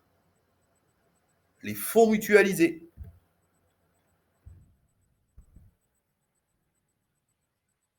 Pas mutualisés, mutualisés. Les fonds mutualisés. Est-ce que quelqu'un a idée de ce que c'est et à quoi ça sert? Quelqu'un a déjà entendu parler? Non. C'est le trop perçu des OPCO sur l'année. Voilà. Ça, c'est l'argent. Donc là, c'est pas sur cette année-là, c'est l'argent de l'année. Donc là, imaginons, on est en début d'année. Le plan qu'on est en train de faire, c'est pour 2021. En 2021, on aura le droit de dépenser les 652 euros qu'on a donnés en 2020. D'accord? Un an après. Et donc, parallèlement à ça, les OPCO, ils vont calculer tout ce que les entreprises avaient le droit de dépenser en 2019 et n'ont pas dépensé. Ils n'ont pas fait la demande. Il y en a plein d'entreprises qui ne font pas de demande, qui ne font pas leur formation. Et donc, cet argent qui vient de 2019, qui n'a pas été dépensé en 2020 par les entreprises, va se retrouver dans les fonds mutualisés en 2021. Ah, oui, c'est obligatoire, ça fonctionne à l'année. Ce que vous payez, vous, les 652, là, nous, en tant qu'entreprise, on les a payés en 2020 pour les utiliser en 2021. Il n'y a que fin 2021 que l'OPCO peut savoir si je les ai utilisés ou pas. Donc, il peut les balancer en fonds mutualisés. Donc, il y a un an de décalage. Ouais. Donc, ces fonds mutualisés, la difficulté, c'est que vous n'en connaissez pas le montant. Ils peuvent varier. Et les OPCO, selon les OPCO, ils peuvent décider d'affectation prioritaire. En gros, certains OPCO peuvent dire cette année, il n'est pas question. À une époque, il y a des gens qui se sont achetés des villas sur la Côte d'Azur il y a 30 ans. Et ça va intéresser Marion, par exemple. Pas la Côte d'Azur, Marion, c'est pas ça que je veux dire, vous allez vous comprendre d'où je veux dire. J'allais envoyer un mot vulgaire, mais ça ne se fait pas. Il y a des gens qui se sont extrêmement enrichis il y a 30 ans quand ça s'est arrivé sur le marché. Les ordinateurs. Tout le monde est devenu fou. Mais les gens, tous les fonds, les gens, ils faisaient de la formation Excel, formation Word, formation informatique. Les gens n'y connaissaient rien. Vous imaginez un papy comme moi, il y a 40 ans, qui n'avait jamais vu un ordinateur de sa vie, puis un jour, on lui dit, il te reste 10 ans à bosser, on lui met un ordinateur devant. Et tous les fonds, pendant des années, sont partis que dans la formation informatique. Les organismes de formation informatique se sont éclatés. Et donc, certains OPCO, et pratiquement tous maintenant, ils ont décidé que ça n'en prend plus. Vous voyez? Donc là, par exemple, la formation Excel, il y a très peu de chances que si on fait une demande de fonds mutualisés pour une prise en charge supplémentaire sur ça, on l'aura. Ça m'étonnerait. Par contre, là, on est dans de la plomberie pure. La soudure, l'habilitation électrique, quoique, comme c'est obligatoire pour pratiquement tous les salariés, ça devient cher. On peut se dire qu'au moins, la soudure, on l'aura. Le management, on l'aura aussi, parce qu'on est quand même dans une société qui parle de l'humain, de la QVT, JPEC. Donc, il y a des chances de l'avoir. Donc, on n'obtiendra jamais 9 550 €. Ça, c'est évident. Mais peut-être qu'on peut tirer, selon les budgets, 1000, 1500, 2000 €. Et ça, pour le savoir, il y a deux choses. C'est avoir de bons rapports avec son OPCO et faire vos demandes rapidement. Parce que ça s'appelle des fonds mutualisés. Donc, au début, il y a de l'argent, on distribue. Arrive au mois de septembre, il n'y a plus d'argent, on ferme. Vous arrivez, vous dites, j'ai mon gars, là, je vais lui faire sa formation là, en décembre, soudage laser. Là. Désolé, on n'a plus de sous. Hein. C'est un peu le principe du premier arrivé, premier servi. Alors, jamais ils vont vous le dire dans les OPCO. Hein. Jamais ils vont vous dire ça, mais c'est comme ça que ça se passe. Puisque c'est un fonds, c'est pas une enveloppe éternelle, c'est un fonds. Donc, petit conseil, quand vous ferez ce genre de travaux en formation, poussez plutôt pour faire vos formations en début d'année pour vos salariés. C'est la première raison. La deuxième, et je le sais en tant que formateur quand même, c'est que, en fait, les fonds, là, donc les réels fonds 652 €, là, les entreprises qui s'aperçoivent en septembre-octobre qu'elles n'ont pas dépensé leur argent, d'un seul coup, elles se mettent à prendre des rendez-vous avec tous les organismes de formation. Et je peux vous dire que les organismes de formation, ils sont blindés. Aujourd'hui, par exemple, j'ai eu le cas hier, ça m'a fait sourire. Moi, hier, j'ai refusé du boulot pour la fin de l'année. Et ça n'arrête pour son. Parce que les entreprises disent, mon Dieu, zut, on a versé et puis on ne l'a pas encore utilisé. Vite, il faut qu'on fasse des formations. Alors, si vous le faites Il y a une mentalité différente quand vous serez en entreprise. Faites-le. Prévoyez plutôt, je dirais, entre janvier et mai de faire vos formations plutôt que de les reporter à la fin de l'année. Et expliquez ça à votre dirigeant. Le dirigeant, c'est toujours pareil. Il faut pas. Puis arrive en décembre, vous dire pourquoi vous n'avez pas utilisé les fonds. Ah, pas le dirigeant.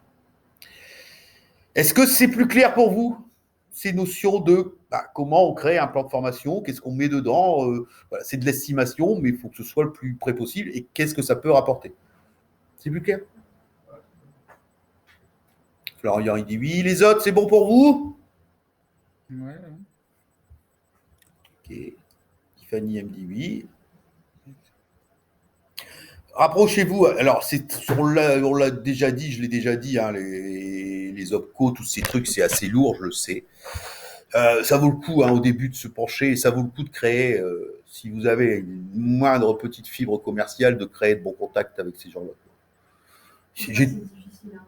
Non, mais j'ai tout eu. J'ai tout eu dans ma vie, chez ça, mais franchement, quand ça arrive à bien se passer, quand vous arrivez à choper un bon contact, vous l'appelez. De toute façon, sachez que vous allez être en relation avec des organismes sociaux, l'URSSAF, les Pôle emploi, les machins. Pensez bien. Alors, des fois, il faut un peu se prostituer quand on est RH, mais pensez que ça peut vous aider. Je vais vous prendre un exemple. Il y a quelques années, il y a 3-4 ans, j'ai aidé à la création d'un organisme de formation. Donc, j'ai géré toute la partie administrative. Et un organisme doit être data-docké, doit être référencé, doit remplir un ensemble de critères pour ça. Et bon, j'avais fait les trucs, et puis pas de réponse. Les gens que j'appelais, vous n'en avez rien à faire. Et un jour, par chance, j'ai réussi à tomber sur une personne sympathique, et avec qui, bien sûr, j'ai été très sympathique. Si je l'avais pris en disant « Ouais, j'en ai marre, heureusement que j'arrive à vous choper, d'habitude, il n'y a personne chez vous », c'était fini pour moi. Elle a bien voulu me répondre, j'ai été très aimable avec elle, je lui ai expliqué mon problème, 2 jours après, j'avais mon Datadoc. C'est tout. Même si, juste avant de décrocher, je me dis « Oui, je vais les éclater ». Et une fois que je suis au téléphone, j'ai le sourire au téléphone. Et une fois que je raccroche, je dis « Je t'ai bien eu ». C'est bon pour tout le monde? Alors, on va arrêter cet exercice. On va continuer sur la formation.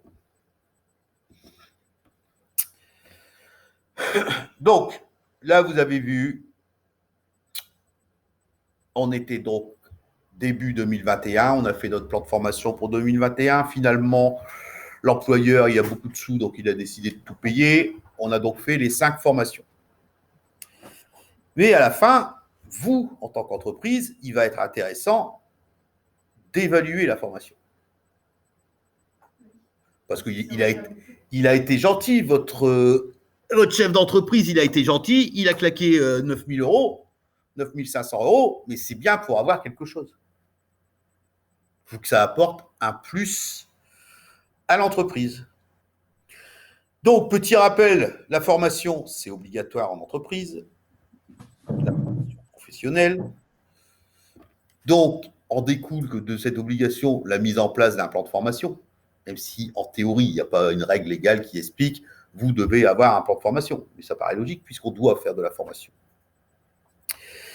Et évaluer la formation, ça va permettre de mesurer l'efficacité pour les collaborateurs, les objectifs fixés, les écarts entre cet objectif. On reprend là, le comptable qui voulait faire Excel, il dit, on va dire qu'en 2020, il a dû faire 70 heures supplémentaires. Vous l'avez vu en entretien, qu'est-ce qui se passe? Vous êtes comptable, c'est pas tout à fait normal de faire des heures supplémentaires comme ça. Qu'est-ce qui se passe? Oui, mais moi, je dois faire des tableaux, j'y connais rien sous Excel, donc je passe plus de temps. Vous vous dites quoi? Je vais payer la formation Excel, l'année prochaine, il n'y a plus d'heures sup. Voir déjà après si ça l'a bien aidé aussi, parce que si ça ne l'a pas aidé, on peut au même. C'est autant de formation qui ne lui arrive. Voilà, et donc c'est exactement ça, c'est évaluer la formation. C'est pas tout de faire de la formation, voir si c'est intéressant. Après, si l'année d'après, au lieu de faire 70 heures, il fait que 50 heures sup, c'était pas intéressant de faire la formation pour gagner 20 heures. Et après, est-ce que c'est l'organisme qu'on a mal choisi? Ça peut être nous. Est-ce que c'est lui qui est trop bête pour comprendre comment ça fonctionne un truc Excel? Mais toujours ce besoin d'évoluer, la pertinence aussi. Il faut que ce soit efficace, il faut que le salarié soit content. Formation, c'est primordial. Le salarié, il est content. Nous, moi, formateur, quand je vais en entreprise, je suis apprécié que sur la satisfaction des salariés. À chaque fois, c'est comme ça. Les entreprises, elles me prennent une fois. Quand la formation est finie, les salariés vont voir leur RH et ils leur disent c'est bien ou c'est pas bien. Si c'est bien, on me rappelle. Si c'est pas bien, j'y vais plus. Normal. Donc c'est comme ça. Donc il faut vraiment. Je sais que je l'ai déjà dit. C'est intéressant, mais c'est lourd administrativement. La formation, enfin, dans ce que j'ai connu, c'est toujours le truc qu'on fait passer en dernier dans un service RH. On se dit, ouais, on verra ça la semaine prochaine, on verra ça le mois prochain, on va prendre un stagiaire pour qu'il le fasse. Et pourtant, c'est hyper intéressant. Hein? Toi, t'es là, t'es le stagiaire. C'est trop dégueu. N'empêche, alors si ça peut vous rassurer, les stagiaires, les gens qui ont fait un stage ou une alternance dans des organismes de formation à gérer ça, ou dans des grosses entreprises à gérer le service formation, je peux vous dire qu'il y a de l'emploi derrière. Après, il faut aimer, attention, hein, c'est très administratif, mais il y a du boulot. C'est très formateur. Parce que ces personnes-là sont très recherchées. Donc, on va tenter d'évaluer les formations pour toujours dans des objectifs d'amélioration. La soudure, le gars, il a fait de la soudure, bah, est-ce que une fois qu'il a fait ça, il est capable de le faire seul? Et est-ce que c'est intéressant pour l'entreprise qu'il sache le faire? C'est toutes ces petites notions qui vont permettre d'évaluer les formations. Alors, qui va faire ces formations, l'évaluation?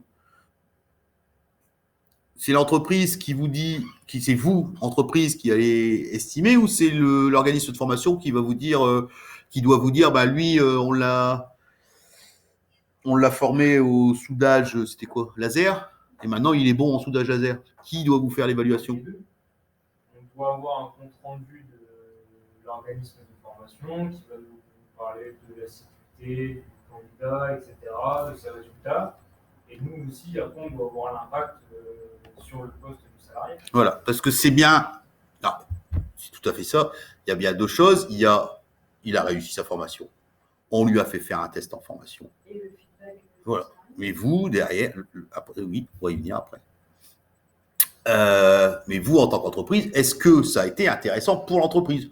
C'est pas parce qu'il a eu sa soudure laser, que le gars il a obtenu sa certification, que ça vous sert finalement dans l'entreprise. Peut-être que le gars il vous a vendu ça en disant vous allez voir, après je vais être un super soudeur, puis en fait on s'aperçoit qu'on n'en fait jamais. Quoi. Vous voyez? Donc, voir si ça c'est intéressant. C'est pas parce qu'il a eu son diplôme. C'est pareil, hein, vous allez passer tous un diplôme d'assistant RH, il y en a plein qui vont l'avoir. Dans ceux qui vont l'avoir, il y en a qui seront capables d'être assistant RH, il y en a peut-être qui ne seront pas capables d'être assistant RH. Et pourtant, l'organisme, il aura fait son boulot, il vous aura donné les connaissances pour avoir votre diplôme. Alors ensuite,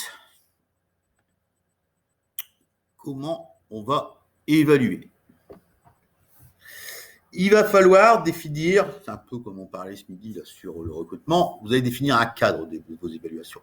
Vous devez toujours avoir le même cadre. Évaluer des choses avec des critères différents, ça n'amène à rien. Donc là, on va évaluer, mettre en place des outils. Alors après, c'est typique à chaque entreprise. Vous pouvez avoir des besoins en chiffre d'affaires, des besoins en qualité, des besoins en temps de travail.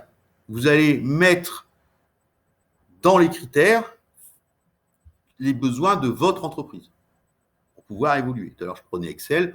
Moi, quand je fais de la formation, il est important que mon salarié il gagne entre 10 et 12% sur temps de travail. Eh ben, je vais l'évaluer.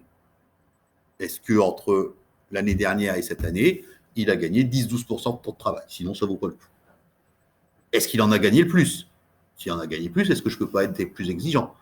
Les écarts, ils ne sont pas toujours négatifs. Les écarts, ça peut être positif et intéressant. Alors, ce que je peux encore vous dire sur tout ça?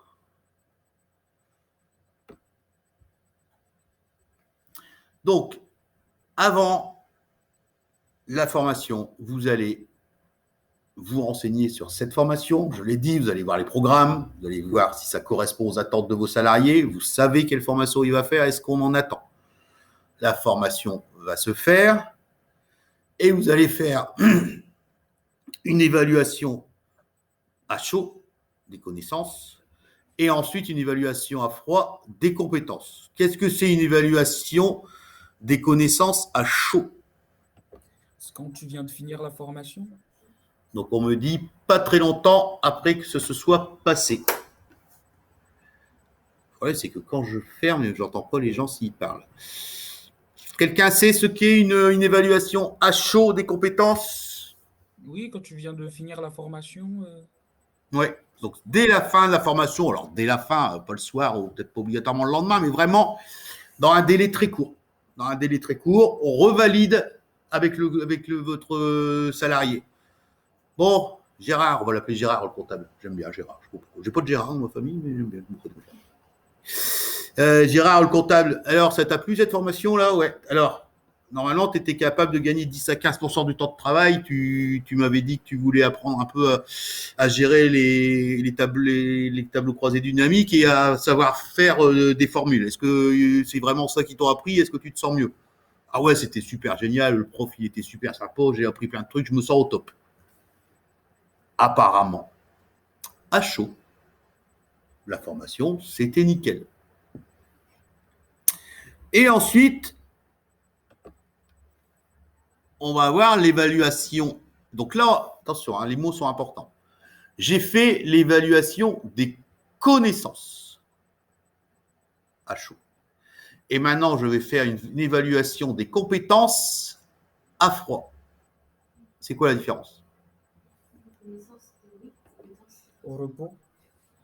Vous pouvez répéter, Ophélie, plus fort.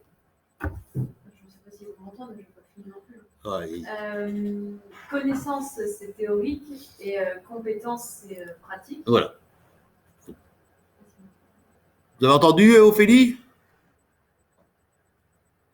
Compétences et pratiques, connaissances. Théorique. Voilà. Donc, au début, la première qu'on fait, évaluation des connaissances, c'est ce que je viens de faire avec mon truc Excel. Je vérifie. Pour lui, il les a. Le gars, il me dit ouais, c'est bon, pas de souci. Je suis au top. 2 mois après, je vais aller le voir. Il dit alors, ta formation, c'était bien? Je vais voir un peu tes tableaux. Bah, voilà la formule. Bah ouais, non, mais en fait, il est des nuls, hein, le formateur. Non, mais c'est vrai. Parce que le formateur, il peut être hyper sympa comme ça. Il peut avoir l'impression de vous pouvez en sortant avoir l'impression qu'il vous a donné plein de choses. C'est comme moi, par exemple, vous avez l'impression à chaque fois que vous repartez que je vous ai donné plein de choses, mais en fait, vous n'avez rien appris. Non, mais c'est vrai, hein, vous pouvez avoir l'impression que le formateur, il vous a appris plein de choses. Celui qui ne connaît pas Excel, l'autre, il va lui montrer 2-3 machins, il va lui montrer comment on fait clignoter une cellule. Wow, c'est génial. Le lendemain, il va dire, il était trop bien le formateur. En plus, il était rigolo, il racontait des blagues. Génial. Ouais. Mais 2 mois après, ça ne m'a servi à rien, ma formation. Parce que faire clignoter une cellule, moi, je m'en sers pas. Et l'évaluation, elle va se jouer comme ça. C'est tellement triste, dit comme ça. Non, mais c'est la réalité. Moi, quand je fais de la formation en entreprise, je suis évalué à chaud devant moi. Je suis évalué à froid dans mon dos. Hein. Et ça fait partie du jeu, hein. C'est comme ça, c'est normal. Hein. Ça ne me choque pas. Mais à chaud, ils remplissent une feuille devant moi à la fin. Puis 2 mois après, ils ont une feuille à remplir sur ce qu'ils pensent de moi, mais 2 mois après. Ouais. Mais c'est le jeu, hein. C'est normal en même temps. Je suis là pour apprendre des choses, sinon je fais dépenser de l'argent inutilement. Voilà. Donc, ce que je vais faire, je vais enlever mon HDMI comme ça. Quelqu'un qui me parle. Voilà. En plus, ça m'évite d'avoir la chaleur pleine tête parce que.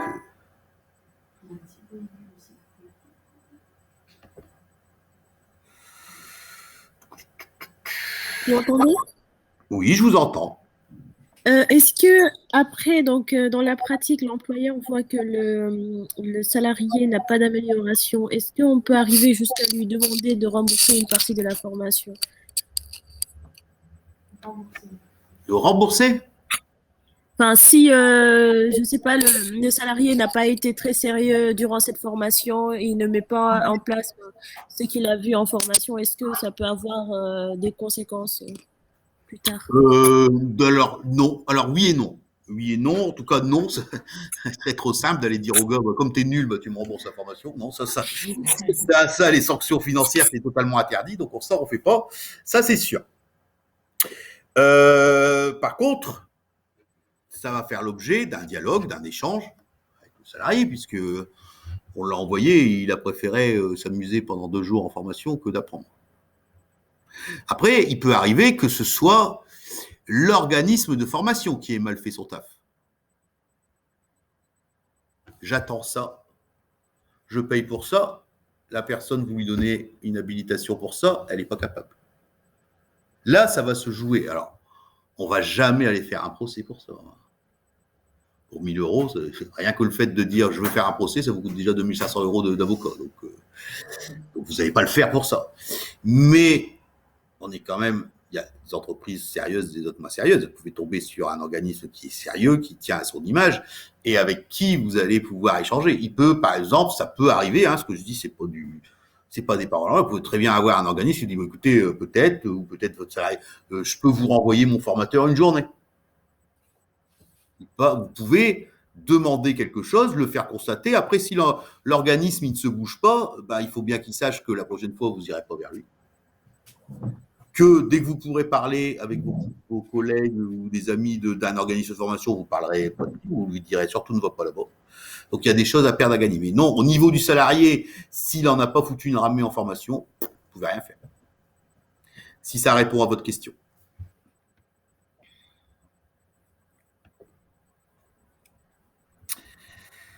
Alors, qu'est-ce que je vais encore vous raconter? L'issue.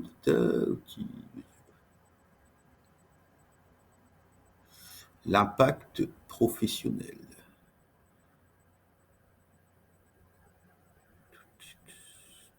Ok.